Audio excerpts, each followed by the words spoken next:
Hello everyone, I am Rishabh. DJ Edushala के YouTube platform पर आप सभी का स्वागत है। जैसा कि आप सभी जानते हैं, हमने R O A R O के लिए टेस्ट सीरीज़ कार्यक्रम स्टार्ट किया था, जिसमें हमने जी एस वर्ल्ड और पी सी एस मंत्रा की टेस्ट सीरीज़ को कंप्लीट कर लिया था। उसके बाद हमने अपने नया प्रोग्राम ध्येय आई एस की टेस्ट सीरीज़ को स्टार्ट किया है। इसमें अभी तक हमने 2 टेस्ट कंप्लीट करा दिए हैं। यदि आपने हमारे प्रीवियस लेक्चर्स नहीं देखे हैं, तब आप हमारी प्लेलिस्ट विजिट कर सकते हैं और इसी के साथ नए लेक्चर्स को देखने के लिए हमारे यूट्यूब चैनल डिजी एडुशाला को सब्सक्राइब भी कर सकते हैं। आज हम अपना आर ओ के लिए टेस्ट नंबर 3 करेंगे।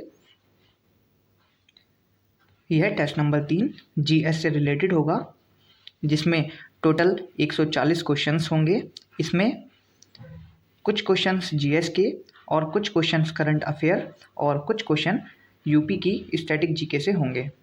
चलिए अपने टेस्ट को स्टार्ट करते हैं। यदि आपको हमारे लेक्चर्स पसंद आते हैं, तब आप हमारे वीडियोस को लाइक, शेयर एंड कमेंट भी कर सकते हैं। इसमें सबसे पहला क्वेश्चन है, निम्नलिखित में से कौन सा एक नगर का प्रतिवेशी अर्थात आसपास का क्षेत्र कहा जाता है? ऑप्शन है ए अम्ललैंड, बी हिंटरलैंड, सी ए तथा बी दोनों, डी इनमें से कोई नहीं। इसका सही उत्तर होगा विकल्प सी, ए तथा बी दोनों। नगर के प्रतिवेशी अर्थात आसपास के क्षेत्र को अम्ललैंड कहा जाता है। इसे हिंटरलैंड भी कहा जाता है। इस शब्द का सर्वप्रथम प्रयोग फ्रांसीसी भूगोलवेत्ता आंद्रे एलेक्स द्वारा किया गया था। इस तरह इस प्रश्न का सही उत्तर होगा विकल्प सी। नेक्स्ट क्वेश्चन है, समुद्र तल के निकट नदियों के अपरदन के परिणाम स्वरूप निर्माण होता है? ए संप्राय मैदान का, बी लोयस मैदान का, सी कास्ट मैदान का, या फिर डी हिमानी मैदान का। इसका सही उत्तर होगा विकल्प ए, संप्राय मैदान का। समुद्र तल के निकट नदियों के अपरदन के परिणाम स्वरूप जिस मैदान का निर्माण होता है, उसे हम संप्राय मैदान के नाम से जानते हैं। भारत का अरावली क्षेत्र, पेरिस बेसिन और मिसिसिपी बेसिन इत्यादि इस तरह के मैदान के उदाहरण हैं। यदि हम अन्य विकल्पों की बात करें, तो इसमें कास्ट मैदान का निर्माण चूने वाले प्रदेशों में होता है। वहीं लोयस मैदान का निर्माण पवन के अपरदनात्मक कार्यों के फलस्वरूप होता है। और हम जानते हैं हिमानी मैदान, जहाँ पर बर्फ़ पाई जाती है, वहाँ पर इस तरह के मैदान पाए जाते हैं। नेक्स्ट क्वेश्चन है, आपको सूची 1 को सूची 2 से सम्मिलित करना है। इसमें सूची 1 में प्रमुख घाटियाँ और सूची 2 में उनसे संबंधित उनकी अवस्थिति दी है। इसमें ए है रैबिट घाटी जिसका संबंध यूएसए से है। इसके बाद हैप्पी घाटी हांगकांग चीन, हंटर घाटी का संबंध ऑस्ट्रेलिया और स्वात घाटी जो कि पाकिस्तान में अवस्थित है। इस तरह ऑप्शन बी हमारा सही उत्तर होगा। ऑप्शन बी 2, 1, 4 और 3। नेक्स्ट क्वेश्चन है, निम्नलिखित झीलों में से कौन सी एक भ्रंश घाटी में स्थित है? ए टिटिकाका, बी बैकाल, सी चाड़, या फिर डी विक्टोरिया। इसका सही उत्तर होगा विकल्प डी, विक्टोरिया झील। विक्टोरिया झील भ्रंश घाटी में स्थित है। यह झील युगांडा, तंजानिया तथा केन्या की सीमा पर स्थित है। यह अफ्रीका की सबसे बड़ी झील है। नेक्स्ट क्वेश्चन में आपको एक तरफ ऊर्जा संयंत्र और दूसरी तरफ उनसे संबंधित उनके राज्य दिए हैं। आपको बताना है इन विकल्पों में से कौन सा सही सम्मिलित नहीं है। इसमें ए है पतरातू जो कि झारखंड में अवस्थित है, बी है ग्वालघाटी हरियाणा, सी चमेरा पंजाब और डी मुप्पडाल तमिलनाडु। इसका गलत उत्तर होगा, जो कि सही सम्मिलित नहीं है, विकल्प सी चमेरा एक जल विद्युत ऊर्जा संयंत्र है जो पंजाब में नहीं बल्कि हिमाचल प्रदेश में अवस्थित है और यह रावी नदी के तट पर स्थित है। अन्य तीनों ही विकल्प सही सम्मिलित होंगे। नेक्स्ट क्वेश्चन है, तिब्बत के पठार की समुद्र तल से औसत ऊंचाई क्या है? ए 2500 मीटर, बी 3500 मीटर, सी 4500 मीटर, या फिर डी 5500 मीटर। इसका सही उत्तर होगा विकल्प सी 4500 मीटर। तिब्बत के पठार का क्षेत्रफल लगभग 2.5 मिलियन वर्ग किलोमीटर है। इसका अन्य नाम चेंगतांग है और इसकी औसत ऊंचाई की बात करें तो यह लगभग 4500 मीटर ऊंचा है। नेक्स्ट क्वेश्चन है, इसमें आपको एक तरफ प्रमुख रेल मार्ग दिए हैं और दूसरी तरफ उनसे जुड़ने वाले उनके स्टेशन। आपको बताना है इन विकल्पों में से कौन सा सही सुमेलित नहीं है।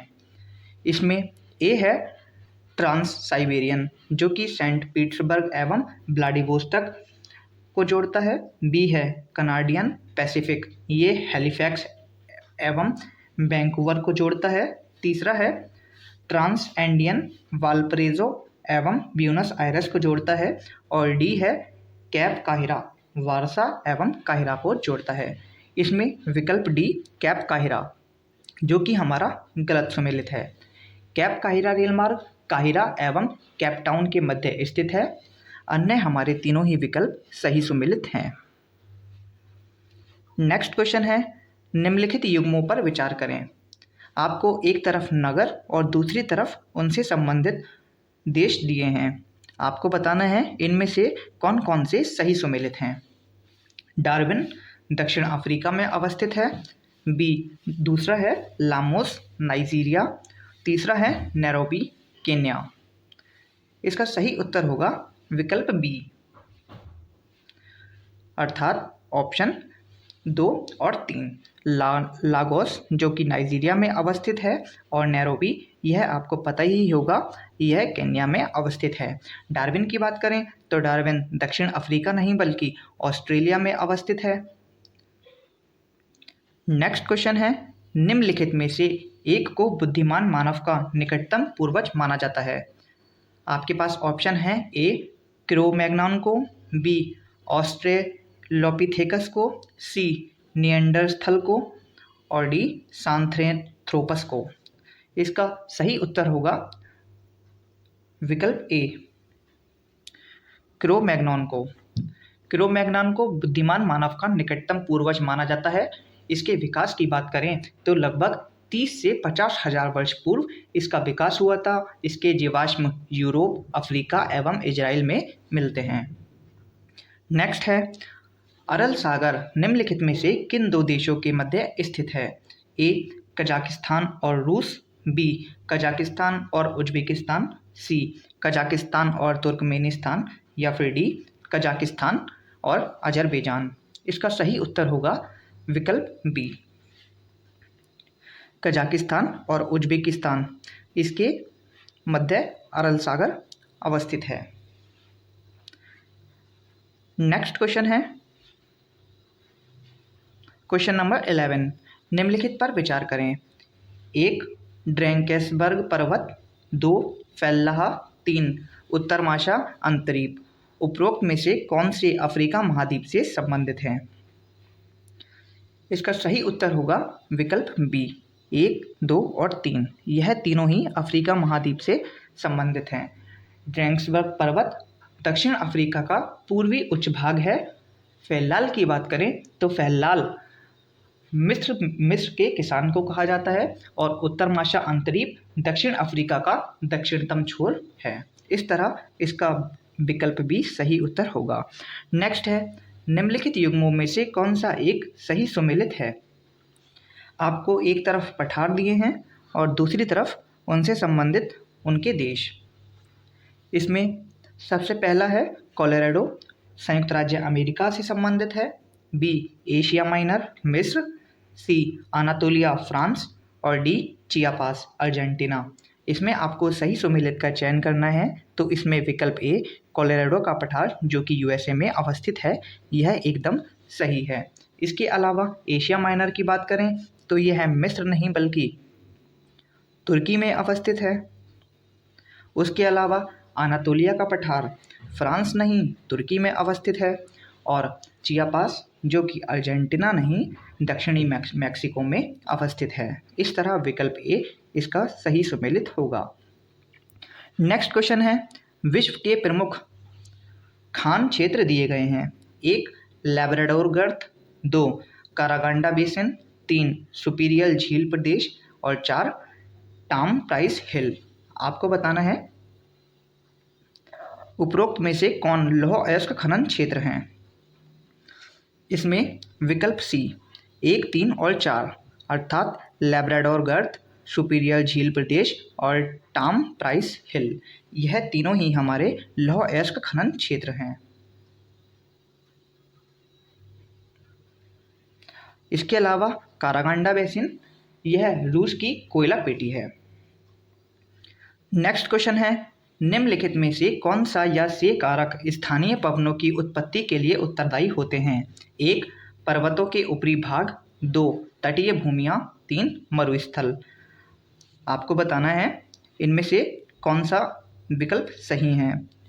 इसमें विकल्प डी अर्थात उपरोक्त सभी स्थानीय पवनों की उत्पत्ति के लिए उत्तरदायी कारण में यह तीनों ही आते हैं, पर्वतों के ऊपरी भाग, तटीय भूमि और मरुस्थल, इसलिए विकल्प डी इसका सही उत्तर होगा।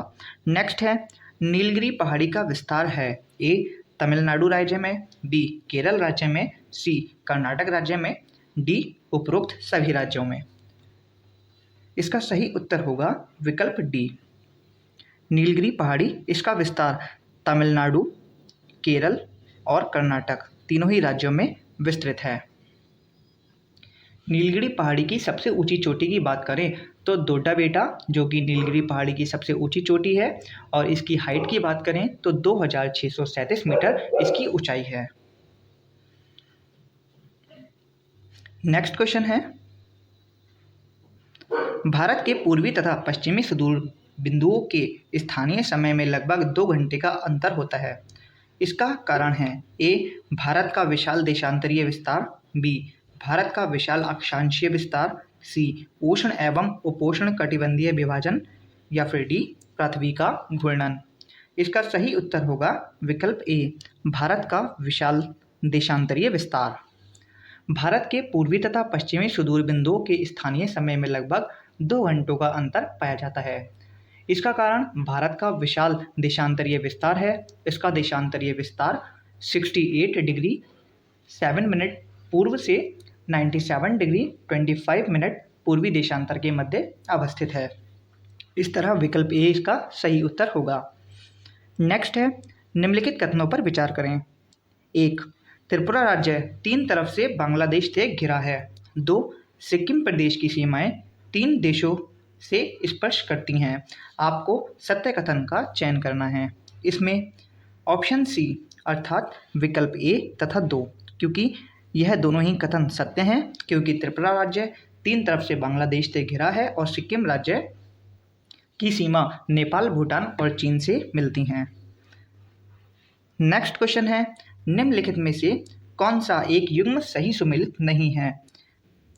ए, हाइड्रोपोनिक्स, जल में पौधों को उगाना, बी, हॉर्टिकल्चर, बागवानी, सी, विटिकल्चर, अंगूर की खेती से संबंधित है, और डी, एपीकल्चर, रेशम कीट पालन से संबंधित है। आपको बताना है इनमें से कौन सा सही सुमेलित नहीं है। इसमें विकल्प डी, एपीकल्चर, जो कि रेशम कीट पालन से संबंधित नहीं है, यह मधुमक्खी पालन से संबंधित है। यदि हम रेशम कीट पालन की बात करें तो हम सेरीकल्चर, जिसे हम रेशम कीट पालन के नाम से जानते हैं।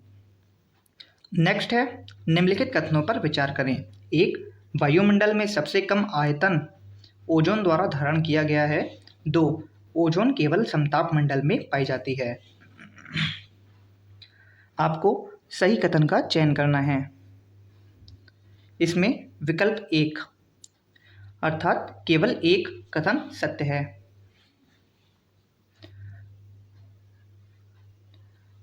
क्योंकि ओजोन गैस समताप मंडल के साथ साथ निचले क्षोभ मंडल में भी पाई जाती है। निचले क्षोभ मंडल में ओजोन हरित गैस की भांति व्यवहार करती है। इसे निचले वायुमंडलीय ओजोन कहते हैं। इस तरह विकल्प ए इसका सही उत्तर होगा। नेक्स्ट है, निम्नलिखित विद्रोहों में से कौन सबसे पहले घटित हुआ। ए, रामोसी विद्रोह, बी, गडकरी विद्रोह, सी, रंगपुर विद्रोह, या फिर डी, नील विद्रोह। इसका सही उत्तर होगा विकल्प सी, रंगपुर विद्रोह। रंगपुर विद्रोह जो कि सबसे पहले घटित हुआ था, यह 1783 ईस्वी में घटित हुआ था और यह एक कृषक आंदोलन था जो कि पश्चिम बंगाल क्षेत्र में हुआ था। इसके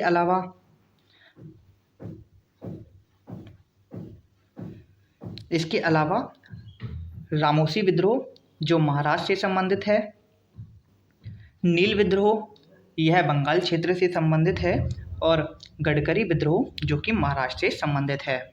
इस तरह विकल्प सी इसका सही उत्तर होगा। नेक्स्ट क्वेश्चन है क्वेश्चन नंबर 21। नीचे दो कथन दिए गए हैं जिसमें से एक को अभिकथन ए और दूसरे को कारण आर कहा गया है। अभिकथन A, governor general lord William Bentinck को भारतीय समाचार पत्रों का मुक्तिदाता कहा जाता है। कारण है, बेंटिक का दृष्टिकोण भारतीय समाचार पत्रों के प्रति उदार था। आपको इसमें सत्य कथन का चयन करना है। इसमें विकल्प डी,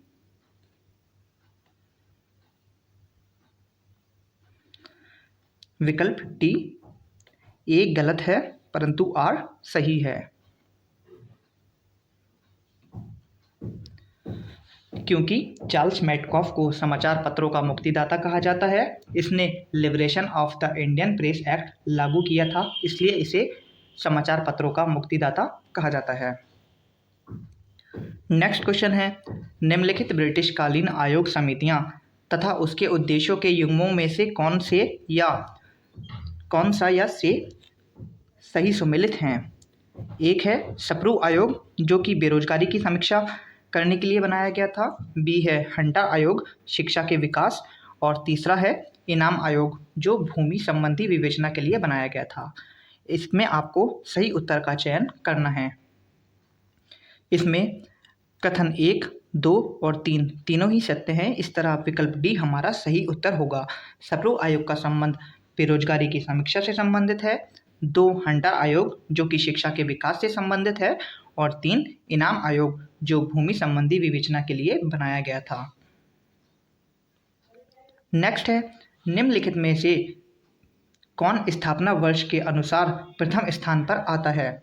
ए Dutch East India company, B अंग्रेजी ईस्ट इंडिया कंपनी, सी पुर्तगाली ईस्ट इंडिया कंपनी, या फिर डी फ्रांसीसी ईस्ट इंडिया कंपनी। इसका सही उत्तर होगा विकल्प सी, पुर्तगाली ईस्ट इंडिया कंपनी जो कि स्थापना वर्ष के अनुसार प्रथम स्थान पर आती है। पुर्तगाली ईस्ट इंडिया कंपनी इसकी स्थापना 1498 ईस्वी में की गई थी। इसके अलावा डच ईस्ट इंडिया कंपनी की स्थापना सन 1600 में, अंग्रेजी ईस्ट इंडिया कंपनी की स्थापना 1602 में और फ्रांसीसी ईस्ट इंडिया कंपनी की स्थापना 1664 में की गई थी। इस तरह विकल्प सी हमारा सही उत्तर होगा। नेक्स्ट है, पानीपत के तृतीय युद्ध में मराठाओं का नेतृत्व किया गया था। ए नाना साहेब द्वारा, बी विश्वनाथ बालाजी द्वारा, सी सदाशिवराव द्वारा, या फिर डी माधवराव द्वारा। इसका सही उत्तर होगा विकल्प सी, पानीपत के तृतीय युद्ध में मराठाओं का नेतृत्व सदाशिवराव द्वारा किया गया था।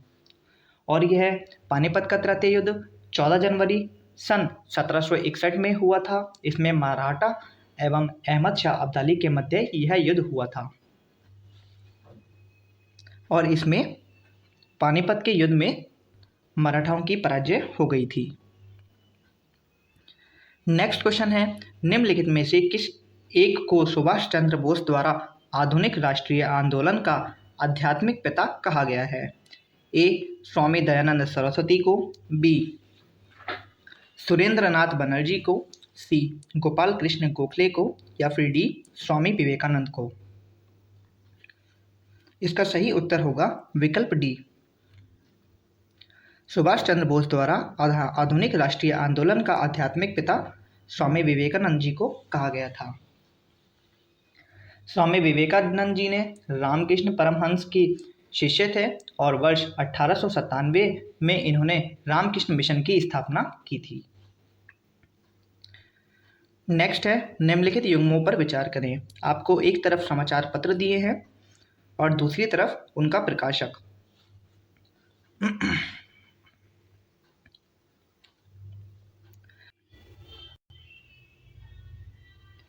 इसमें एक है द पायनियर। द पायनियर का प्रकाशन महात्मा गांधी द्वारा किया गया था। 2 है नेशनल हेराल्ड, जवाहरलाल नेहरू। 3 स्वदेश वाहिनी, CR रेड्डी। और 4 है फ्री हिंदुस्तान, तारकनाथ दास। आपको इसमें सही सम्मिलित युग्म चयन करने हैं। इसका सही उत्तर होगा विकल्प सी, नेशनल हेराल्ड, जो कि जवाहरलाल नेहरू द्वारा प्रकाशित है। वहीं फ्री हिंदुस्तान तारकनाथ दास द्वारा प्रकाशित है। इसमें कथन 1 और कथन 3 यह दोनों ही असत्य हैं, क्योंकि द पायनियर यह महात्मा गांधी नहीं बल्कि जॉर्ज एलन द्वारा प्रकाशित किया गया था। वहीं स्वदेश वाहिनी यह CR रेड्डी द्वारा नहीं बल्कि के रामकृष्ण पिल्ले द्वारा प्रकाशित किया गया था। इस तरह ऑप्शन सी, कथन 2 और 4 हमारे सही उत्तर होंगे। नेक्स्ट क्वेश्चन है, भारतीय राष्ट्रीय कांग्रेस के किस अधिवेशन में न्यायपालिका तथा कार्यपालिका को पृथक पृथक करने की मांग की गई थी? ए 1886, बी 1905, सी 1903 और डी 1885। इसका सही उत्तर है विकल्प ए 1886। 1886 का कलकत्ता अधिवेशन, जिसके अध्यक्ष दादा भाई नौरोजी थे, इसमें न्यायपालिका तथा कार्यपालिका को पृथक करने की बात की गई थी। नेक्स्ट क्वेश्चन है कथन और कारण। इसमें कथन ए है, चार्ल्स वुड डिस्पैच 1854 को भारतीय शिक्षा का मैग्ना कार्टा कहा जाता है। कारण है, इसमें पहली बार व्यापक स्तर पर शिक्षा हेतु सुझाव एवं घोषणाएं की गई थीं।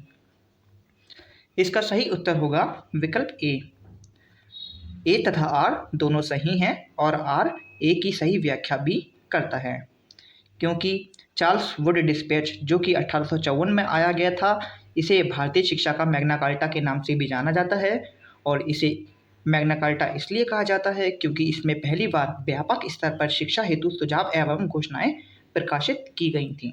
इस तरह विकल्प ए हमारा सही उत्तर होगा। नेक्स्ट क्वेश्चन है क्वेश्चन नंबर 29। निम्नलिखित में से कौन सा एक युग्म सही सुमेलित नहीं है? ए अवध किसान सभा बाबा रामचंद्र, बी बिहार किसान सभा स्वामी सहजानंद सरस्वती, सी कृषक प्रजा पार्टी फजलुल हक और डी आंध्र प्रांतीय इंदुलाल याज्ञिक। इसमें हमें उसका चयन करना है जो सही सुमेलित नहीं है। इसमें विकल्प डी आंध्र प्रांतीय किसान सभा इंदुलाल याज्ञिक, यह इंदुलाल याज्ञिक द्वारा नहीं बल्कि AG रांगा द्वारा किया गया था और यह 1928 में किया गया था। इस तरह विकल्प डी हमारा गलत सम्मिलित है। नेक्स्ट है, लॉर्ड लिटन द्वारा निम्नलिखित में से किस युद्ध में अग्रगामी नीति का अनुसरण किया गया था? ए प्रथम आंग्ल अफगान युद्ध, बी द्वितीय आंग्ल अफगान युद्ध, सी तृतीय आंग्ल अफगान युद्ध या फिर डी इनमें से कोई नहीं। इसका सही उत्तर होगा विकल्प बी, द्वितीय आंग्ल अफगान युद्ध। लॉर्ड लिटन द्वारा द्वितीय आंग्ल अफगान युद्ध में अग्रगामी नीति का अनुसरण किया गया था और यह युद्ध 1878 से 80 के मध्य लड़ा गया था और इस युद्ध का अंत गंडमक की संधि के द्वारा हुआ था। इस तरह विकल्प बी हमारा सही उत्तर होगा। नेक्स्ट क्वेश्चन है, लॉर्ड कर्जन द्वारा वर्ष 1902 में पुलिस आयोग की नियुक्ति की गई थी। इसके अध्यक्ष थे A Andrew Fraser, B Younghusband, C Antony Francis या फिर डी स्कॉट मॉन। इसका सही उत्तर है विकल्प ए। लॉर्ड कर्जन द्वारा 1902 में जो पुलिस आयोग की स्थापना की गई थी उसके अध्यक्ष एंड्रयू फ्रेजर थे। इस आयोग द्वारा पुलिस बल संख्या बढ़ाने, पुलिस अधिकारियों की सीधी नियुक्ति तथा पर्याप्त वेतन इत्यादि की सिफारिश के लिए किया गया था। नेक्स्ट क्वेश्चन है, निम्नलिखित में से कौन सा अंग्रेज यात्री कैप्टन हॉकिंस के साथ भारत आया था जिसने अनारकली की दंत कथा का उल्लेख किया था? A William Finch, B Mildenhall, C John Child या फिर डी विलियम हेजेल्स। इसका सही उत्तर है विकल्प ए, विलियम फिंच। अंग्रेज यात्री विलियम फिंच कैप्टन हॉकिंस के साथ भारत आया था और इसने अनारकली की दंत कथा का उल्लेख भी किया था। नेक्स्ट क्वेश्चन है, महाकवि भारवी जिन्होंने किरातार्जुनीयम नामक महाकाव्य लिखा था, निम्नलिखित में से किस एक शासक की राज्यसभा में निवास करते थे? ए महेंद्र वर्मन प्रथम, बी सिंह विष्णु, सी नरसिंह वर्मन प्रथम या फिर डी नंदी वर्मन। इसका सही उत्तर होगा विकल्प B Simhavishnu. Next question है, निम्नलिखित युग्मों में से कौन सा एक सही सुमेलित नहीं है? इसमें एक तरफ आपको अशोक के प्रमुख शिलालेख और दूसरी तरफ उनकी विषय वस्तु दी गई है। आपको बताना है इनमें से कौन सा सही सुमेलित नहीं है। पहला शिलालेख जो कि पशु बलि की निंदा करता है, बी है। चौथा शिलालेख जिसमें भैरी घोष की जगह धम घोषणी की घोषणा की गई है, और पांचवा शिलालेख जो कि धम की व्याख्या करता है, और 13वां शिलालेख जो कि कलिंग युद्ध से संबंधित है। इसमें विकल्प सी जो कि हमारा सही सुमेलित नहीं है, क्योंकि धम की व्याख्या 11वें शिलालेख में की गई है। वहीं 5वें शिलालेख की बात करें तो धम महान पात्रों की नियुक्ति के विषय में जानकारी हमें अशोक के 5वें शिलालेख में मिलती है। इस तरह विकल्प सी जो कि हमारा सही सुमेलित नहीं है। नेक्स्ट है, निम्नलिखित कथनों पर विचार करें। एक, शैव धर्म का सबसे प्राचीन संप्रदाय पाशुपत संप्रदाय है। 2, पाशुपत संप्रदाय की स्थापना लकुलिश ने की थी। इसमें आपको सत्य कथन का चयन करना है, तो इसमें विकल्प सी सत्य होगा, 1 तथा 2 दोनों, क्योंकि शैव धर्म का सबसे प्राचीन संप्रदाय पाशुपति संप्रदाय कहा जाता है और इस संप्रदाय की स्थापना लकुलिश के द्वारा की गई थी। इस संप्रदाय के अनुयायियों को पांचार्थिक कहा जाता है। पशुपति सूत्र इस मत का प्रमुख सैद्धांतिक ग्रंथ है। नेक्स्ट क्वेश्चन है, ऋग्वेद के किस मंडल में गायत्री मंत्र का उल्लेख मिलता है? ए प्रथम मंडल में, बी तृतीय मंडल में, सी 10वें मंडल में या फिर डी 8वें मंडल में। इसका सही उत्तर है विकल्प बी। ऋग्वेद के तीसरे मंडल में गायत्री मंत्र का उल्लेख मिलता है। ऋग्वेद में कुल 10 मंडल हैं और तृतीय मंडल जिसकी रचना विश्वामित्र के द्वारा की गई थी। नेक्स्ट है, निम्नलिखित में से कौन सा या से नव पाषाण काल से संबंधित है? एक भीमबेटका गुफा चित्र, बी पशुपालन का प्रारंभ, 3 मानव द्वारा सर्वप्रथम आग का प्रयोग या फिर 4 पहिए का प्रयोग। इसमें आपको सही उत्तर का चयन करना है। इसमें विकल्प 1, 3 और 4। भीमबेटका गुफा चित्र, मानव द्वारा सर्वप्रथम आग का प्रयोग और पहिए का प्रयोग, यह तीनों ही नवपाषाण काल से संबंधित हैं। जबकि पशुपालन के प्रारंभ की बात करें तो पशुपालन का प्रारंभ मध्य पाषाण काल में हुआ था। नेक्स्ट क्वेश्चन है क्वेश्चन नंबर 38।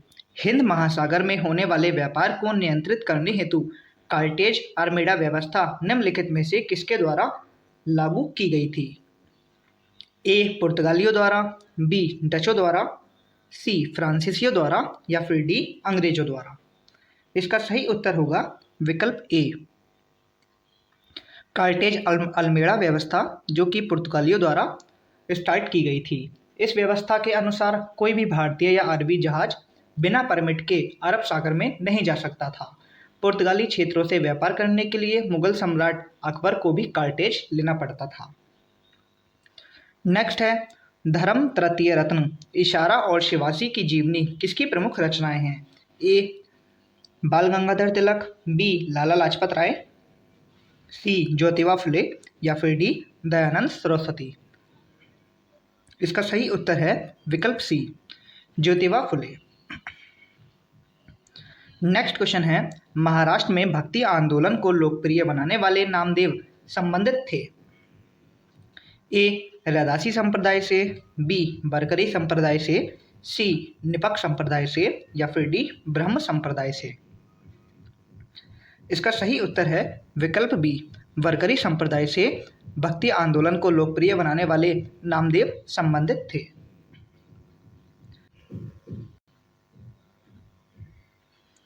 नेक्स्ट क्वेश्चन है, बाबर द्वारा लड़े गए निम्नलिखित युद्धों का सही कालक्रम है। 1. चंदेरी का युद्ध, 2. घाघरा का युद्ध, 3. खानवा का युद्ध।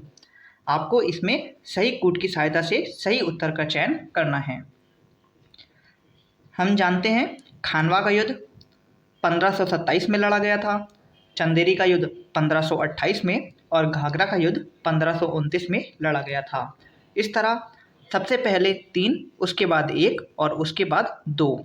ऑप्शन सी हमारा सही उत्तर होगा, खानवा, चंदेरी और घाघरा। नेक्स्ट क्वेश्चन है, निम्नलिखित युग्मों पर विचार करें। आपको एक तरफ अष्टप्रधान मंत्री परिषद दी गई है और दूसरी तरफ उनके कार्य। आपको इनमें सही सुमेलित का चयन करना है। एक है सुमंत,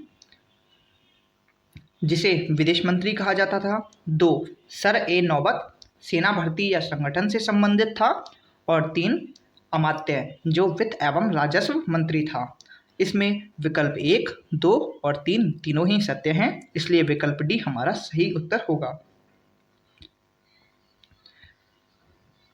नेक्स्ट क्वेश्चन है, राज्य विधान परिषद के संबंध में निम्नलिखित कथनों में से कौन सा एक कथन सही नहीं है। 1. इसका कार्यकाल 6 वर्षों का होता है। बी. यह एक स्थायी सदन है। सी. विधान परिषद के कुल सदस्यों में से 1/6 सदस्यों को राज्यपाल द्वारा मनोनीत किया जाता है। और डी. विधान परिषद सदस्य बनने हेतु न्यूनतम आयु सीमा 30 वर्ष है। इसमें आपको गलत कथन का चयन करना है, तो इसमें गलत कथन जो कि हमारा ए होगा। अनुच्छेद 169 के अनुसार संसद राज्य विधान परिषद का गठन एवं विघटन कर सकती है। विधान परिषद एक स्थायी सदन है, यह कभी भी भंग नहीं होता, बल्कि इसके सदस्यों का कार्यकाल 6 वर्षों का होता है। नेक्स्ट है, निम्नलिखित में से कौन सा एक उत्तर प्रदेश का ताप विद्युत संयंत्र नहीं है। ए. ओबरा, बी. नरौरा, सी. सिंगरौली या फिर डी. टांडा। इसका सही उत्तर है विकल्प बी, नरौरा। उत्तर प्रदेश में स्थापित ओबरा, सिंगरौली एवं टांडा ताप विद्युत संयंत्र है, जबकि नरौरा जो कि बुलंदशहर में अवस्थित है, यह हमारा ताप विद्युत संयंत्र न होकर यह एक परमाणु ऊर्जा संयंत्र है, इसलिए विकल्प बी हमारा गलत होगा। नेक्स्ट है, मूल अधिकार वाद योग्य नहीं होते हैं। इससे तात्पर्य है, ए. इन पर सार्वजनिक रूप से बहस की जा सकती है। बी. इन पर सार्वजनिक रूप से बहस नहीं की जा सकती है। सी. इनको लागू करने हेतु न्यायालय की शरण ली जा सकती है। या फिर डी. इनको लागू करवाने हेतु न्यायालय की शरण नहीं ली जा सकती है। इसका सही उत्तर है विकल्प सी, मूल अधिकार वाद योग्य होते हैं। इससे तात्पर्य है कि इनको लागू करवाने हेतु न्यायालय की शरण ली जा सकती है। संविधान के अनुच्छेद 12 से 35 में मूल अधिकारों का वर्णन किया गया है। नेक्स्ट क्वेश्चन है, चोल काल में ग्रामीण प्रतिनिधि सभाओं के चुनाव में उम्मीदवार के लिए अनिवार्य योग्यता नहीं थी। ए. उस गांव का निवासी हो। बी. 30 वर्ष से अधिक आयु लेकिन 70 वर्ष से अधिक नहीं। सी. वैदिक मंत्रों का ज्ञाता हो। या फिर डी. शिक्षित ना होना। इसका सही उत्तर है विकल्प डी, शिक्षित ना होना। चोल काल की प्रमुख विशेषताएं उनका स्थानीय स्वशासन व्यवस्था थी, इसलिए विकल्प डी असत्य है, क्योंकि उम्मीदवारों का शिक्षित होना अनिवार्य था। इसके अतिरिक्त उसका गांव में अपना मकान हो, वह 1/4 बली भूमि का मालिक हो, आदि अन्य योग्यताएं जो कि चुनाव में उम्मीदवारों के लिए अनिवार्य थीं। नेक्स्ट है, निम्नलिखित में से किसके द्वारा मौर्य काल में राजस्व एकत्रित करने का कार्य किया जाता था। ए. प्रादेशिक, बी. अंतपाल, सी. समहर्ता या फिर डी. इनमें से कोई नहीं। इसका सही उत्तर है विकल्प सी, समहर्ता। समहर्ता जो कि राजस्व विभाग का प्रमुख होता था। इसके अलावा अंतपाल की बात करें तो वह सीमा रक्षक होता था, और प्रादेशिक जो कि प्रांतीय गवर्नर होता था। इस तरह विकल्प सी हमारा सही उत्तर होगा। नेक्स्ट क्वेश्चन है क्वेश्चन नंबर 48। भारतीय संविधान का कौन सा अनुच्छेद स्कूलों में मिड डे मील कार्यक्रम के लिए प्रेरणा स्रोत है? ए अनुच्छेद 44, बी अनुच्छेद 45, सी अनुच्छेद 43 का ए या फिर डी अनुच्छेद 47। इसका सही उत्तर होगा विकल्प डी अनुच्छेद 47। अनुच्छेद 47 के अनुसार राज्य का यह प्राथमिक कर्तव्य है कि वह लोगों के पोषाहार स्तर और जीवन स्तर को ऊंचा उठाने और लोक स्वास्थ्य को सुधारने का प्रयास करेगा। साथ ही मादक पदार्थों तथा स्वास्थ्य के लिए हानिकारक औषधियों के प्रयोग पर प्रतिबंध भी लगाएगा। इस तरह ऑप्शन डी हमारा सही उत्तर होगा। नेक्स्ट है निम्नलिखित में से कौन सा भाग तथा अनुच्छेद केंद्र राज्य विधायी संबंधों के बारे में चर्चा करता है? ए भाग 11 अनुच्छेद 245 से 55, बी भाग 12 अनुच्छेद 255 से 265 या फिर सी भाग 10 अनुच्छेद 230 से 250 और डी इनमें से कोई नहीं। इसका सही उत्तर होगा विकल्प ए भाग 11 अनुच्छेद 245 से 255 जो कि केंद्र राज्य विधायी संबंधों के बारे में चर्चा करता है। नेक्स्ट है निम्नलिखित में से किस बाद में उच्चतम न्यायालय द्वारा यह टिप्पणी की गई कि भाग 3 एवं भाग 4 के मध्य संतुलन संविधान का आधारभूत ढांचा है? ए केशवानंदी भारती बनाम भारत संघ, बी मिनर्वा मिल बनाम भारत संघ, सी सेंट स्टीफन बाद या फिर डी इनमें से कोई नहीं।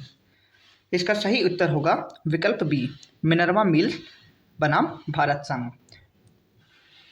इस केस में उच्चतम न्यायालय द्वारा यह टिप्पणी की गई थी कि भाग 3 एवं भाग 4 के मध्य संतुलन संविधान का आधारभूत ढांचा है। इस वाद में न्यायालय द्वारा यह कहा गया था कि मूल अधिकार तथा नीति निर्देशक तत्व एक दूसरे के पूरक हैं। नेक्स्ट है कथन और कारण। इसमें कथन ए है प्राक्कलन समिति को स्थायी मितव्ययता समिति कहा जाता है। कारण है यह समिति सरकारी अपव्यय रोकने की सिफारिश करती है। आपको बताना है इनमें कौन सा कथन सही है। इसका सही उत्तर होगा विकल्प बी। ए तथा आर दोनों सही हैं लेकिन आर ए की सही व्याख्या नहीं करता है। प्राक्कलन समिति को स्थायी मितव्ययता समिति कहा जाता है क्योंकि यह समिति सरकारी अपव्यय रोकने की सिफारिश करती है। संसद की स्थायी समितियों में यह सबसे बड़ी समिति है। इस समिति का गठन सिर्फ लोकसभा में ही किया जाता है। नेक्स्ट क्वेश्चन है किसी राज्य की जनसंख्या कितनी होने पर मध्यवर्ती अर्थात खंड स्तर पर पंचायत का गठन आवश्यक होता है? ए 20 लाख से अधिक, बी 15 लाख से अधिक, सी 5 लाख से अधिक या फिर डी 11 लाख से अधिक। इसका सही उत्तर होगा विकल्प ए। किसी राज्य की जनसंख्या 20 लाख से अधिक होने पर मध्यवर्ती स्तर पर पंचायत का गठन आवश्यक है। संविधान के 73वें संशोधन द्वारा पंचायतों को निर्दिष्टित किए जाने वाले विषयों को 11वीं अनुसूची में रखा गया है। इस तरह विकल्प ए हमारा सही उत्तर होगा। नेक्स्ट है भारतीय संविधान में राज्यपाल द्वारा राष्ट्रपति के विचारार्थ विधेयक सुरक्षित रखना किस देश के संविधान से लिया गया है? A Australia, B Canada, C France या फिर डी आयरलैंड। इसका सही उत्तर होगा विकल्प बी कनाडा। भारतीय संविधान में राज्यपाल द्वारा राष्ट्रपति के विचारार्थ विधेयक को सुरक्षित रखना यह भारत ने कनाडा के संविधान से ग्रहण किया है। इस तरह विकल्प बी हमारा सही उत्तर होगा। नेक्स्ट क्वेश्चन है निम्नलिखित अनुच्छेदों में से कौन सा एक केंद्र पर यह कर्तव्य आरोपित करता है कि वह बाह्य आक्रमण एवं आंतरिक अशांति से प्रत्येक राज्य की सुरक्षा करे? ए अनुच्छेद 355, बी अनुच्छेद 268, सी अनुच्छेद 51 या फिर डी अनुच्छेद 75। इसका सही उत्तर होगा विकल्प ए अनुच्छेद 355। अनुच्छेद 355 द्वारा केंद्र पर दो कर्तव्य आरोपित किए गए हैं कि वह बाह्य आक्रमण एवं आंतरिक अशांति से प्रत्येक राज्य की सुरक्षा करे और दूसरा है यह सुनिश्चित करना कि प्रत्येक राज्य की सरकार संविधान की व्यवस्थाओं के अनुरूप ही कार्य कर रही है। नेक्स्ट है कथन और कारण। इसमें कथन ए है, संविधान की उद्देशिका संविधान निर्माताओं के विचारों को जानने की कुंजी है। कारण है, जहाँ संविधान की भाषा अस्पष्ट है वहाँ यह संविधान निर्माताओं के आशय को समझने में सहायक है। इसमें हमें सही कथन का चयन करना है, तो इसमें सही कथन जो कि विकल्प ए होगा। ए तथा आर दोनों ही कथन सत्य हैं और आर ए की सही व्याख्या भी करता है। नेक्स्ट क्वेश्चन है, निम्नलिखित कथनों में से कौन सा एक उच्चतम न्यायालय को परामर्शी क्षेत्राधिकार के संबंध में सत्य नहीं है? इसका सही उत्तर होगा विकल्प सी। सर्वोच्च न्यायालय राष्ट्रपति को परामर्श देने हेतु बाध्य नहीं है। संविधान के वर्णित अनुच्छेद 143 के अनुसार यदि कभी राष्ट्रपति को प्रतीत होता है कि वह विधि या तथ्य का ऐसा कोई प्रश्न पैदा हुआ है जो सार्वजनिक महत्व का है, तो वह उक्त प्रश्न पर सर्वोच्च न्यायालय से परामर्श मांग सकता है। लेकिन इसमें सबसे महत्वपूर्ण बात यह है कि सर्वोच्च न्यायालय राष्ट्रपति को परामर्श देने के लिए बाध्य नहीं है। और यह हमारा किससे संबंधित है? यह हमारा आर्टिकल 143 से संबंधित है। नेक्स्ट क्वेश्चन है क्वेश्चन नंबर 57। निम्नलिखित अनुच्छेदों में से किसके तहत राज्यसभा को यह अधिकार प्रदान किया गया है कि वह राष्ट्रीय हित में अखिल भारतीय सेवाओं के सृजन हेतु उपबंध कर सकती है? ए अनुच्छेद 315, बी अनुच्छेद 249, सी अनुच्छेद 312 या फिर डी अनुच्छेद 318। इसका सही उत्तर होगा विकल्प सी, अनुच्छेद 312। इसके तहत राज्यसभा को यह अधिकार प्रदान है कि वह राष्ट्रीय हित में अखिल भारतीय सेवाओं के सृजन हेतु उपबंध कर सकती है। नेक्स्ट है, भारत का निर्वाचन आयोग निम्न में से किन चुनावों का अधीक्षण, नियंत्रण एवं निर्देशन करता है? एक राष्ट्रपति चुनाव का, दो उपराष्ट्रपति चुनाव का, तीन राज्य विधानमंडल के चुनाव का या फिर चार स्थानीय चुनाव का। इसमें आपको सही उत्तर का चयन करना है, तो इसमें विकल्प बी 1, 2 और 3 जो कि हमारा सही उत्तर होगा। भारत का निर्वाचन आयोग राष्ट्रपति चुनाव, उपराष्ट्रपति चुनाव और राज्य विधानमंडल के चुनाव तीनों का ही अधीक्षण, नियंत्रण एवं निर्देशन करता है। स्थानीय निकायों का चुनाव जो कि राज्य निर्वाचन आयोग द्वारा संपन्न कराया जाता है। नेक्स्ट क्वेश्चन है, संविधान के अनुच्छेद के अंतर्गत अवशिष्ट विधायी शक्तियां केंद्र को प्रदान की गई हैं? ए अनुच्छेद 250, बी अनुच्छेद 249, सी अनुच्छेद 248 या फिर डी अनुच्छेद 225। इसका सही उत्तर होगा विकल्प सी, अनुच्छेद 248। इसके अंतर्गत अवशिष्ट शक्तियां केंद्र सरकार को प्रदान की गई हैं और अवशिष्ट शक्तियां ऐसे विषय होते हैं जो तीनों अनुसूचियों में से किसी भी अनुसूची में शामिल नहीं हैं।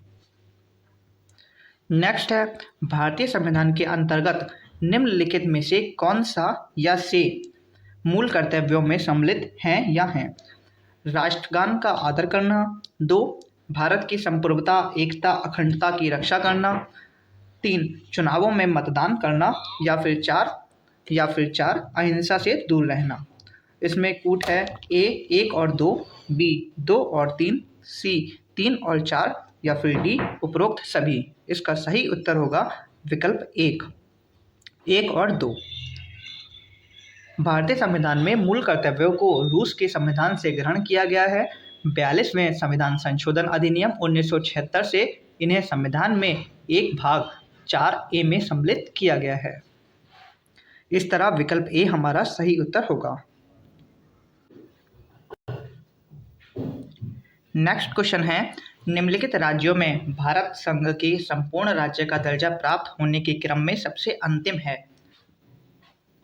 ए अरुणाचल प्रदेश, बी सिक्किम, सी नागालैंड या फिर डी हिमाचल प्रदेश। इसका सही उत्तर होगा विकल्प ए अरुणाचल प्रदेश। अरुणाचल प्रदेश जिसका गठन 1987 में किया गया था, इसलिए यह सबसे अंतिम है। इसके अलावा नागालैंड की बात करें तो इसका गठन 1963 में हुआ था, और सिक्किम 1975 और हिमाचल प्रदेश 1971। इसलिए विकल्प ए हमारा सही उत्तर होगा। नेक्स्ट क्वेश्चन है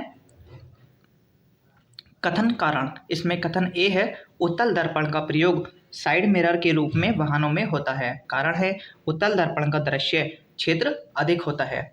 इसमें आपको सही कूट का चयन करना है, तो इसका सही उत्तर होगा विकल्प ए, क्योंकि ए तथा आर दोनों ही सही हैं और आर ए की सही व्याख्या भी देता है। नेक्स्ट क्वेश्चन है निम्नलिखित में से कौन सा एक सही सुमेलित है। ए क्रेमेटोलॉजी विभिन्न रंगों के अध्ययन को कहते हैं। बी इख्थियोलॉजी मछलियों का अध्ययन। सी है हॉरोलॉजी समय का अध्ययन। और डी है उपरोक्त सभी सुमेलित हैं। इसमें आपका सही सुमेलित बताना है, तो इसमें विकल्प ए, बी और सी तीनों ही सही हैं, इसलिए विकल्प डी हमारा सही उत्तर होगा। नेक्स्ट है सूची 1 को सूची 2 से सुमेलित करना है। इसमें सूची 1 में लवण और सूची 2 में रासायनिक नाम दिए हैं। आप में बताना है इसमें कौन सा किससे सुमेलित है। इसमें साधारण नमक जिसे हम सोडियम क्लोराइड कहते हैं, धावन सोडा, सोडियम कार्बोनेट और शोरा पोटेशियम नाइट्रेट और नीलत होता कॉपर सल्फेट, यह इनके रासायनिक नाम हैं। इस तरह 3, 4, 2 और 1 विकल्प बी हमारा सही सम्मिलित होगा। नेक्स्ट क्वेश्चन है स्टरलाइजेशन प्रक्रिया होती है। ए जल शुद्धिकरण में, बी लवण शुद्धिकरण में, सी ग्रीन हाउस गैसों की रोकथाम में, या फिर डी क्षारों एवं अम्लों को अधिक क्रियाशील बनाने में। इसका सही उत्तर होगा विकल्प ए, स्टरलाइजेशन प्रक्रिया, जो कि जल शुद्धिकरण में होती है। जल को पीने योग्य बनाने अर्थात हानिकारक कीटाणुओं को हटाने की प्रक्रिया जिसे हम स्टरलाइजेशन कहते हैं, यह क्लोरीनीकरण, ओजोनीकरण या परावैंगनिक किरणों के द्वारा किया जाता है। इस तरह विकल्प ए हमारा सही उत्तर होगा। नेक्स्ट क्वेश्चन है क्वेश्चन नंबर 66। निम्नलिखित युग्मों पर विचार कीजिए।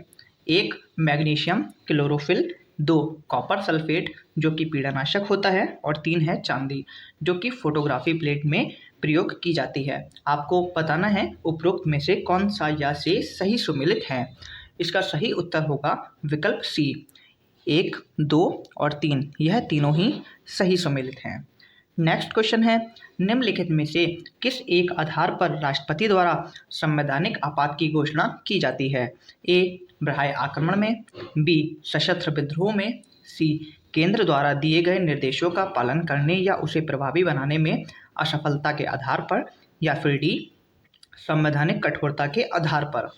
इसका सही उत्तर होगा विकल्प सी, केंद्र द्वारा दिए गए निर्देशों का पालन करने या उसे प्रभावी बनाने में असफल होने के आधार पर राष्ट्रपति के द्वारा संवैधानिक आपात की घोषणा की जाती है, और यह घोषणा हमारे संविधान के अनुच्छेद 356 के द्वारा की जाती है। नेक्स्ट क्वेश्चन है निम्नलिखित में से कौन सा गुण भारत की संसदीय व्यवस्था के गुण से मेल नहीं खाता है। ए बहुमत दल का शासन, बी राजनीतिक एकरूपता, सी शक्तियों का सम्मिश्रण, या फिर डी स्थायित्व। इसका सही उत्तर है विकल्प डी, स्थायित्व, जो कि भारत की संसदीय व्यवस्था के गुणों से मेल नहीं खाता है। यदि भारत की संसदीय व्यवस्था की विशेषता की बात करें तो बहुमत के दल का शासन होता है, सामूहिक उत्तरदायित्व भी होता है और राजनीतिक एकरूपता भी पाई जाती है। यहाँ पर दोहरी सदस्यता होती है और प्रधानमंत्री का नेतृत्व होता है और निचले सदन का नेतृत्व भी होता है, और शक्तियों का सम्मिश्रण भी भारतीय संसदीय व्यवस्था की विशेषताओं में से एक है। नेक्स्ट है निम्नलिखित में से किस एक वाद में उच्चतम न्यायालय द्वारा यह निर्धारित किया गया कि राष्ट्रपति शासन लागू करने की राष्ट्रपति की शक्ति न्यायिक समीक्षा से परे नहीं है। ए गोलकनाथवाद, बी बॉम्बईवाद, सी प्रेम प्रकाश सिंह वाद, या फिर डी केशवानंदी भारती वाद। इसका सही उत्तर होगा विकल्प बी, बॉम्बईवाद। नेक्स्ट है ऑरलान किससे बनने वाला पॉलीमर है। ए एक्रिलोनाइट्राइल, बी नियोप्रीन, सी विनाइल क्लोराइड, या फिर डी टेट्रा फ्लूओरोएथिलीन। इसका सही उत्तर है विकल्प ए एक्रिलोनाइट्राइल। नेक्स्ट है, निम्नलिखित में से कौन एक वर्ग नियततापी है? ए उभयचर, बी सरीसृप, सी पक्षी या फिर डी मत्स्य। इसका सही उत्तर होगा विकल्प सी पक्षी वर्ग, जो कि एक नियततापी अर्थात वार्म ब्लडेड है। नेक्स्ट है, धावन मशीन का कार्यकारी सिद्धांत है ए अपकेंद्रीकरण, बी अपोहन, सी उत्क्रम परासरण या फिर डी विसरण। इसका सही उत्तर होगा धावन मशीन, अर्थात जिसे हम वॉशिंग मशीन भी कहते हैं। इसका वर्किंग प्रिंसिपल जो कि अपकेंद्रीकरण प्रक्रिया के सिद्धांत पर कार्य करता है, इसलिए विकल्प ए हमारा सही उत्तर होगा। नेक्स्ट क्वेश्चन है, निम्नलिखित युग्मों में से कौन सा एक सही सुमेलित है? आपको एक तरफ शैवाल और दूसरी तरफ उनके उपयोग दिए हैं, आपको बताना है इनमें कौन सा सही सुमेलित है। इसमें क्लोरेला एंटीबायोटिक, एनाबेला नाइट्रोजन स्थिरीकरण और लेमिनेरिया आयोडीन, यह तीनों ही सुमेलित हैं, इसलिए विकल्प डी हमारा सही उत्तर होगा। नेक्स्ट है, नैनो टेक्नोलॉजी में अध्ययन किया जाता है ए 1000 नैनोमीटर से छोटे पार्टिकल का, बी 10 नैनोमीटर, सी 100 नैनोमीटर या फिर डी 1 नैनोमीटर से छोटे पार्टिकल का। इसका सही उत्तर होगा विकल्प सी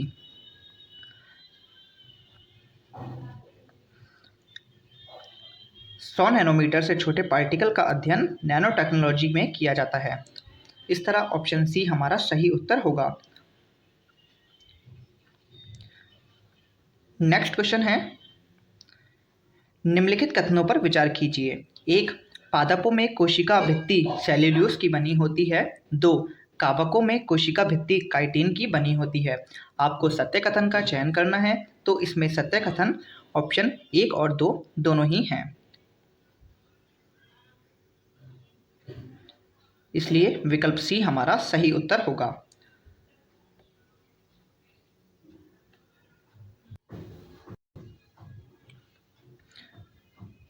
नेक्स्ट क्वेश्चन है, प्रकाश संश्लेषण की प्रक्रिया में आवश्यक जल का अवशोषण किया जाता है।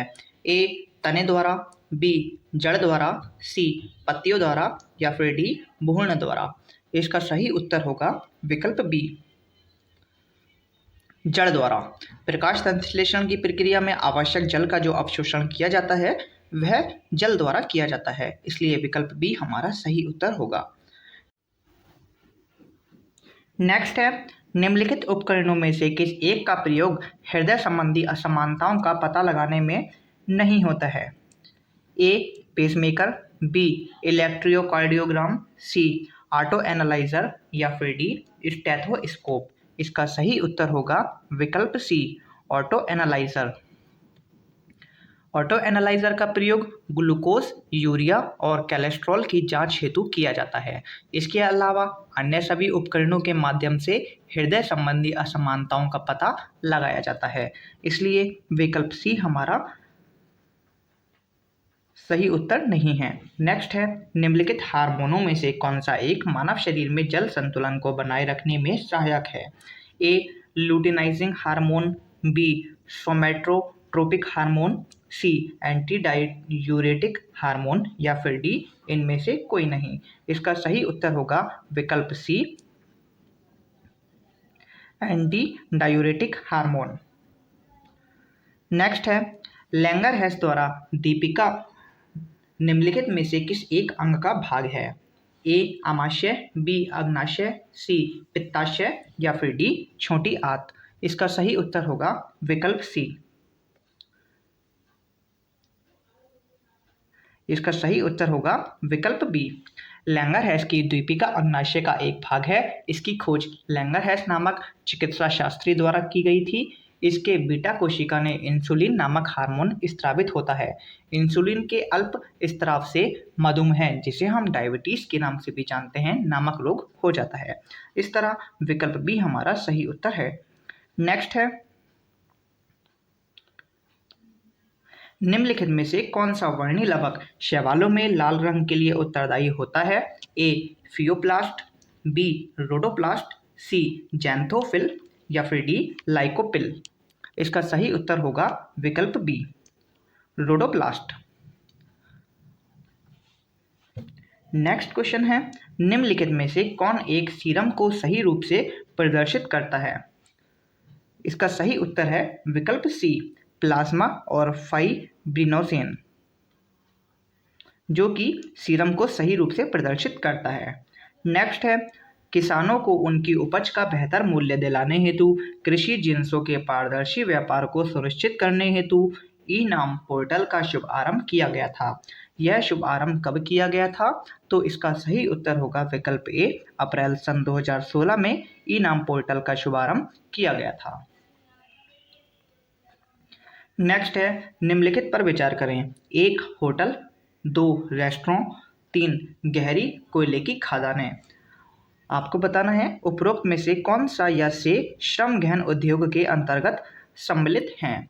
इसका सही उत्तर होगा विकल्प डी 1, 2 और 3। यह तीनों ही उद्योग जो कि श्रम गहन उद्योग के अंतर्गत सम्मिलित हैं। नेक्स्ट है, नीचे कथन कारण।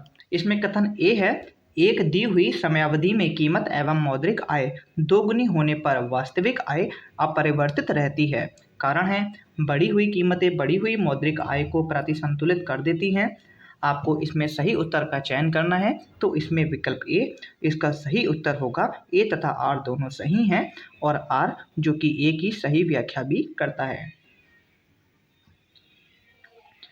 नेक्स्ट क्वेश्चन है, निम्नलिखित में से कौन पूंजी निर्माण की प्रक्रिया में सम्मिलित है? ए बचत सृजन, बी बचत संग्रहण और सी बचत का निवेश या फिर डी उपयुक्त सभी। इसका सही उत्तर होगा विकल्प डी उपरोक्त सभी। नेक्स्ट क्वेश्चन है, जीवन की भौतिक गुणवत्ता सूचकांक का प्रतिपादन किसने किया? A Adam Smith, B Amartya Sen, C Morris D Morris या फिर डी जॉन एडम्स। इसका सही उत्तर होगा विकल्प सी मॉरिस डी मॉरिस। नेक्स्ट है, वह बाजार जिसमें अल्पकालिक राशियों के रूप में उधार लिया व दिया जाता है कहलाता है। वह भारतीय मुद्रा बाजार कहलाता है। ऑप्शन बी इसका सही उत्तर होगा। नेक्स्ट है, WTO के नियमों के अनुसार किस प्रकार की सब्सिडी को धीरे धीरे समाप्त किया जाना चाहिए? A amber box subsidy, B blue box subsidy, C green box subsidy या फिर डी रेड बॉक्स सब्सिडी। इसका सही उत्तर होगा विकल्प ए एम्बर बॉक्स सब्सिडी। WTO के नियमों के अनुसार एम्बर बॉक्स सब्सिडी को धीरे धीरे समाप्त किया जाना चाहिए। नेक्स्ट है, श्रम योगी मानधन योजना निम्नलिखित में से किससे संबंधित है? ए बंधुआ मजदूरों के पुनर्वास से, बी असंगठित क्षेत्र के श्रमिकों की पेंशन योजना से, सी कामगारों की न्यूनतम मजदूरी से या फिर डी कारखानों में काम के घंटों से। इसका सही उत्तर है विकल्प बी असंगठित क्षेत्र में श्रमिकों की पेंशन योजना से संबंधित है श्रमधन मानधन योजना। यह 15 फरवरी सन 2019 को केंद्र सरकार द्वारा शुरू की गई थी। यह 15,000 रुपये से कम मासिक आय वाले असंगठित क्षेत्र के श्रमिकों के लिए एक पेंशन योजना है। इसमें 18 से 40 साल तक की आयु सीमा के पात्र व्यक्ति और 60 वर्ष की आयु के बाद प्रत्येक 3,000 रुपये माह पेंशन प्राप्त कर सकते हैं। नेक्स्ट है कथन कारण। कथन ए है, सार्वजनिक परियोजनाओं पर व्यय वृद्धि आर्थिक मंदी के समय उठाया जाने वाला सबसे महत्वपूर्ण कदम है। कारण है, सार्वजनिक व्यय उत्पादन वृद्धि को प्रोत्साहित करता है एवं पूंजी निर्माण में मदद करता है। इसका सही उत्तर होगा विकल्प ए तथा आर दोनों सही हैं और आर ए की सही व्याख्या भी करता है। नेक्स्ट है क्वेश्चन नंबर 91। निम्नलिखित में से कौन सा या से वित्त मंत्रालय के कार्य है? 1 राजकोषीय नीति का निर्धारण, 2 सरकारी व्यय को नियंत्रित करना, 3 मौद्रिक नीति का निर्धारण या फिर 4 बजट का राजस्व अनुमान तैयार करना। इसका सही उत्तर होगा विकल्प सी अर्थात 1, 2 और 4। इसमें मौद्रिक नीति का जो निर्धारण होता है वह वित्त मंत्रालय द्वारा नहीं बल्कि RBI के द्वारा किया जाता है, इसलिए कथन 3 हमारा गलत होगा। नेक्स्ट है निम्नलिखित कथनों पर विचार करें। कथन 1 है वर्ष के अधिकांश हिस्से में बेरोजगार रहने वाले व्यक्तियों की संख्या को सामान्य स्थिति बेरोजगारी कहा जाता है। 2 है प्रच्छन्न बेरोजगारी प्राथमिक क्षेत्र का एक महत्वपूर्ण लक्षण है। इसमें आपको सही कथन का चयन करना है, तो इसमें विकल्प 1 और 2 दोनों ही सत्य हैं।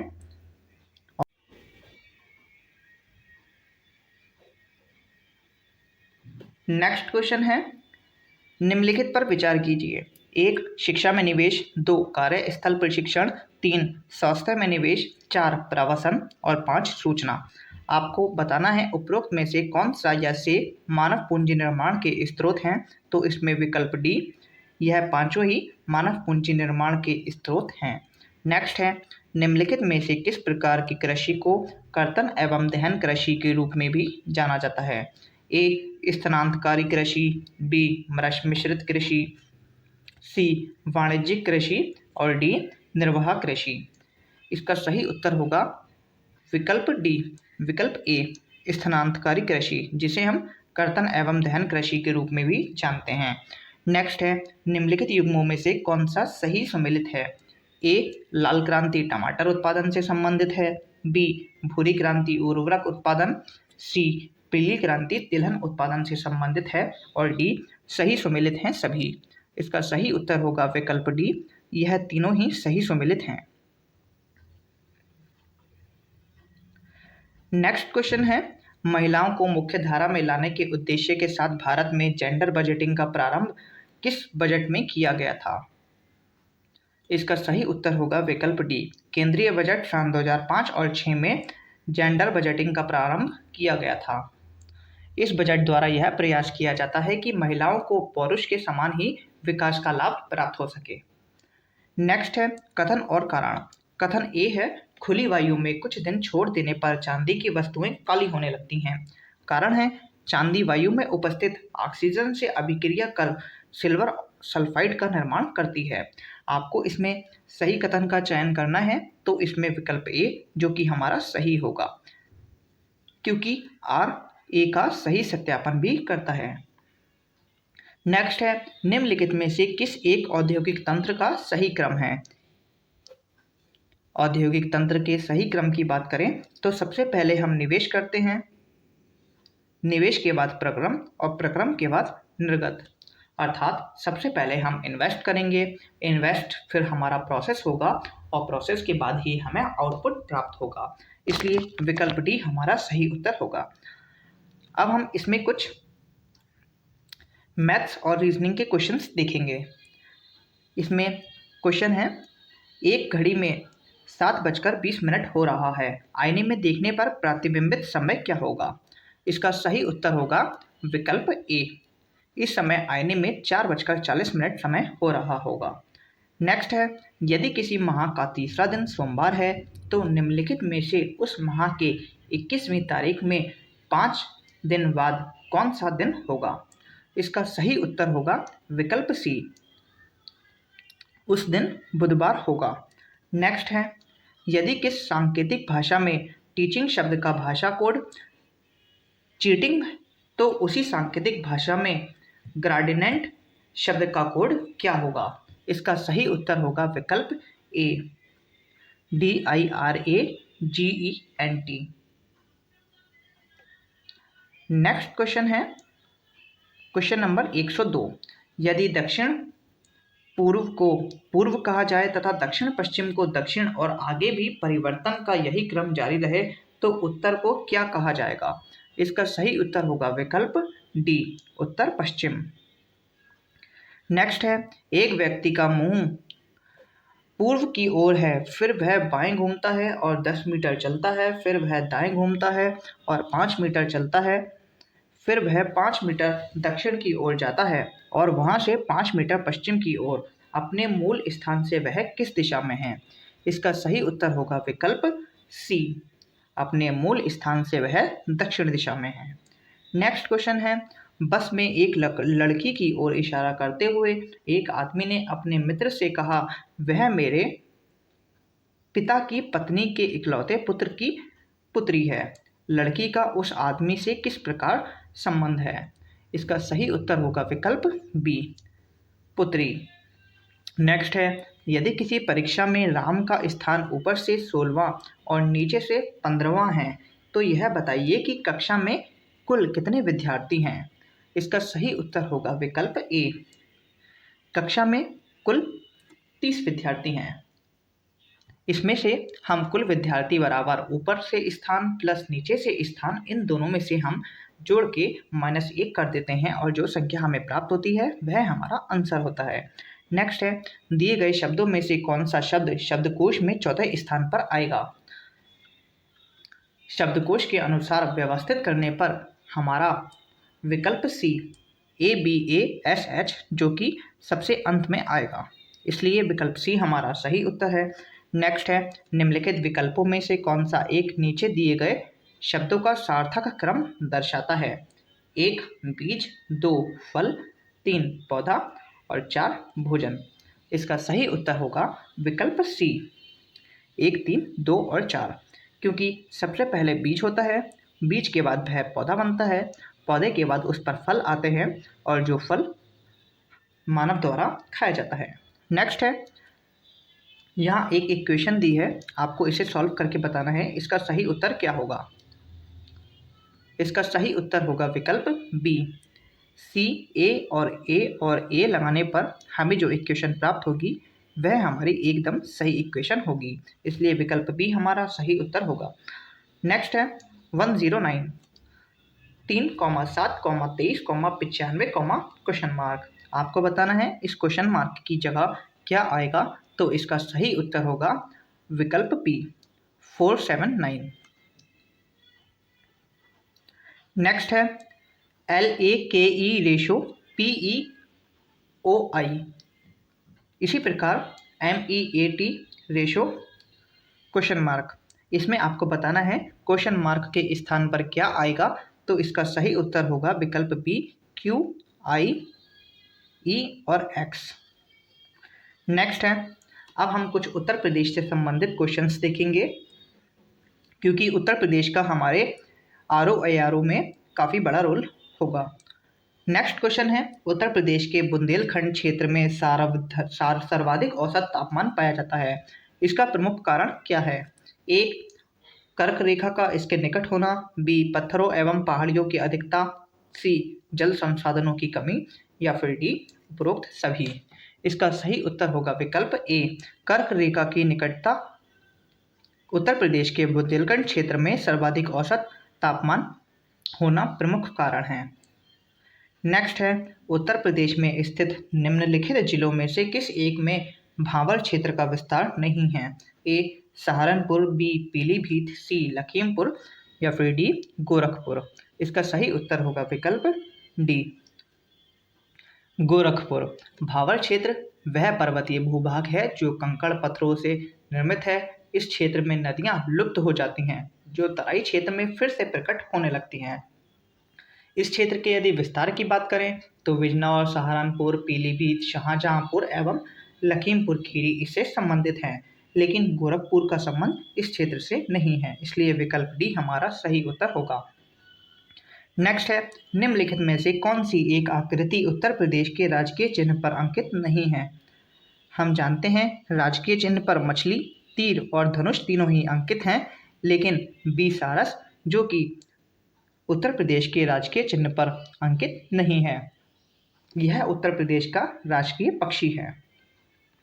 नेक्स्ट है, निम्नलिखित कथनों पर विचार कीजिए। उत्तर प्रदेश में सर्वाधिक चना बुंदेलखंड क्षेत्र में पाया जाता है। अमरूद के लिए प्रयोग एवं प्रशिक्षण केंद्र प्रयागराज में है और उन्नाव में पुष्प इत्र का निर्माण होता है। आपको सत्य कथन का चयन करना है, तो इसमें विकल्प सी 1 और 2 दोनों ही कथन सत्य हैं, लेकिन 3 गलत है, क्योंकि उन्नाव नहीं बल्कि कन्नौज में पुष्प इत्र का निर्माण किया जाता है। नेक्स्ट क्वेश्चन है, आपको एक तरफ उद्योग और दूसरी तरफ उनके केंद्र दिए हैं, आपको बताना है कौन सा सुमेलित नहीं है। इसमें सिगरेट उद्योग गाजियाबाद से संबंधित है, बेंत की छड़ियाँ बरेली में और दरी निर्माण मिर्जापुर में और मिट्टी के खिलौने जो कि अलीगढ़ में बनाए जाते हैं। इसका सही उत्तर होगा विकल्प डी, मिट्टी के खिलौने, जो कि अलीगढ़ से संबंधित नहीं हैं। मिट्टी के खिलौनों के लिए आगरापुर एवं गोरखपुर के जिले प्रसिद्ध हैं, जबकि अलीगढ़ की बात करें तो अलीगढ़ का ताला जो कि प्रसिद्ध है। नेक्स्ट क्वेश्चन है क्वेश्चन नंबर 116। बेतवा नहर द्वारा निम्नलिखित में से कौन सा जिला लाभान्वित नहीं होता है? ए झांसी, बी जालौन, सी हमीरपुर या फिर डी बांदा। इसका सही उत्तर होगा विकल्प डी, बांदा जिला। उत्तर प्रदेश की प्रमुख नहर है बेतवा, जो कि उत्तर प्रदेश की प्रमुख नहर है। यह झांसी से 25 किलोमीटर दूर परीक्षा नामक स्थान से निकलती है। इस नहर द्वारा झांसी, जालौन एवं हमीरपुर जिलों में सिंचाई की जाती है, लेकिन बांदा जिला का संबंध इस नहर से नहीं है। नेक्स्ट है फ्रिएटोफाइटस पौधे पाए जाते हैं। ए आर्द्रभूमि स्थलों पर, बी मरुस्थलों में, सी नदियों के तट पर या फिर डी टुंड्रा प्रदेश में। इसका सही उत्तर होगा विकल्प बी, मरुस्थल में फ्रिएटोफाइटस पौधे पाए जाते हैं। नेक्स्ट है निम्नलिखित में से कौन सा या से उत्तर प्रदेश के कानपुर जिले में स्थित है? ए उत्तर प्रदेश लघु उद्योग निर्माण निगम लिमिटेड, बी उत्तर प्रदेश वित्तीय निगम, सी उत्तर प्रदेश राज्य औद्योगिक विकास निगम या फिर डी उपरोक्त सभी। इसका सही उत्तर होगा विकल्प डी, क्योंकि यह तीनों ही संस्थान जो कि उत्तर प्रदेश में ही अवस्थित हैं। नेक्स्ट है निम्नलिखित कथनों में से कौन सा एक सत्य है? ए काशीगंगा लौकी की प्रजाति है, बी शुष्क सम्राट धान की प्रजाति है, सी ग्रीन गोल्ड चाय की एक किस्म है या फिर डी सभी कथन सत्य है। तो इसमें भी विकल्प डी, जो कि सभी कथन सत्य है।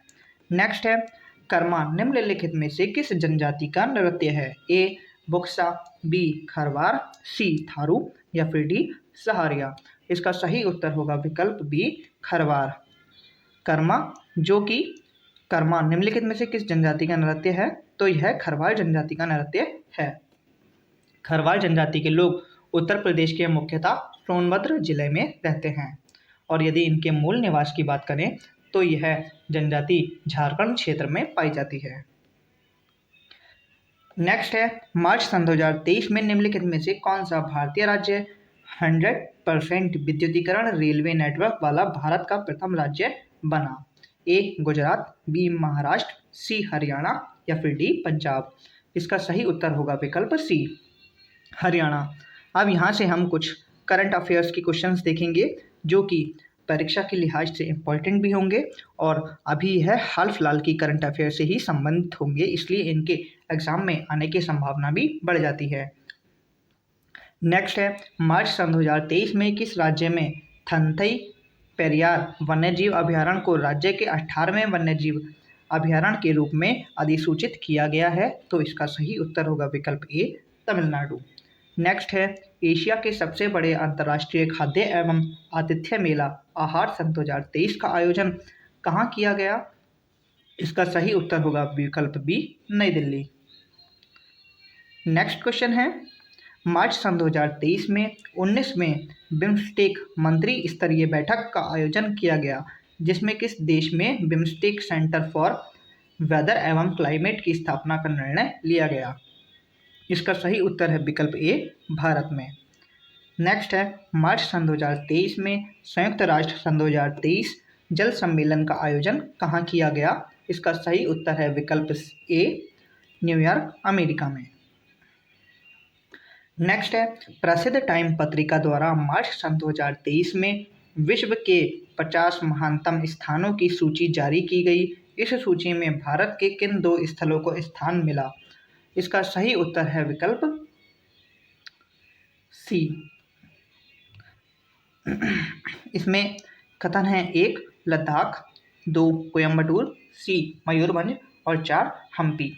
इसका सही उत्तर होगा विकल्प सी, 1 और 3। इसमें लद्दाख और मयूरभंज को स्थान मिला था। नेक्स्ट है मार्च सन 2023 में जारी विश्व प्रसन्नता रिपोर्ट सन 2023 के संबंध में निम्नलिखित कथनों में से कौन से कथन सत्य हैं?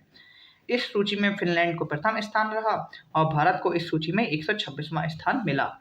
इसके सही उत्तर की बात करें तो विकल्प सी, 1 और 2 दोनों ही कथन सत्य हैं, क्योंकि हैप्पीनेस इंडेक्स में फिनलैंड को प्रथम स्थान मिला है और भारत में भारत की इसमें रैंक 126 है।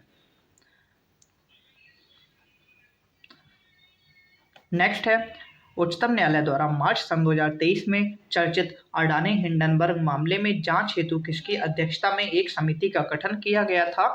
तो इसका सही उत्तर होगा विकल्प ए, न्यायमूर्ति अभय एम सप्रे द्वारा। नेक्स्ट है, मार्च सन 2023 में प्रधानमंत्री नरेंद्र मोदी द्वारा ग्लोबल मिलेट्स श्री अन्न सम्मेलन सन 2023 का उद्घाटन कहाँ पर किया गया था? इसका सही उत्तर होगा विकल्प सी, नई दिल्ली। नेक्स्ट है, मार्च सन 2023 में जारी विश्व वायु गुणवत्ता रिपोर्ट सन 2023 में विश्व के सबसे प्रदूषित देशों में भारत का कौन सा स्थान है? इसका सही उत्तर है विकल्प बी, भारत का 8वां स्थान है। नेक्स्ट है, मार्च सन 2023 में निम्नलिखित में से कौन वंदे भारत एक्सप्रेस ट्रेन का संचालन करने वाली पहली महिला बनी? इसका सही उत्तर होगा विकल्प ए, सुरेखा यादव।